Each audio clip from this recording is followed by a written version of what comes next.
ბოლოს რა დაიტირე? გაუგებრობასავით იყო ჩემ ახლო მეგობრებს შორის და გადაწყვეტილების წინაშე ვიყავი, რომელიც იყო საკმაოდ რთული. გასული ვიყავი ჩემ მეგობართან ერთად ამაზე ვესაუბრებოდი და რაღაც მომენტში ემოციები ზედმეტი იყო უკვე და ტირილის დავიწყე მაგ მომენტში. უკეთ იგრძენი თუ არა თავი ტირილის დროს? კი, რა თქმა უნდა. ზოგადად საჭიროა რომ ემოციები გამოხატო როგორც ადამიანი. რა გავლენა ჰქონდა ამ მომენტს შენ ცხოვრებაზე? რავი, ბევრი რაღაც დამანახა, ჩემ თავზეც და სხვებზეც.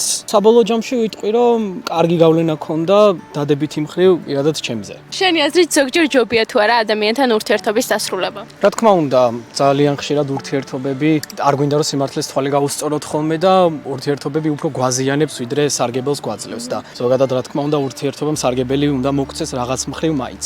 და ახლა როგორ გრძნობ თავს როცა ამ ამბავზე საუბრობ? ნუ რა თქმა უნდა მაინც რთული სასაუბროა, რა თქმა უნდა შემეძლო რომ უკეთესად გამეკეთებინა ძალიან ბევრი რაღაცა, მაგრამ ნუ ნელ-ნელა უკეთესობისკენ მივისწრაფით და ანუ იტყოდი რომ ახლა უფრო ბედნიერად გრძნობ თავს. რა თქმა უნდა, ეხა მაინც რთულია ისეთ სიტუაციაში რომ იყო, როდეს როგორიც ეგ იყო, სულ რომ რაღაცნაირად დაძაბული ხარ და რაღაცაზე რომ ფიქრობ, არა მარტო მენტალურად არის შენთვის ცუდი, არამედ ფიზიკურადაც და როდესაც ეს უკვე აღარ გაწუხებს და ეს უკვე წარსულშია დარჩენილი, ძალიან სასიამოვნო და ესე ვთქვათ, შვებაა ძალიან დიდი.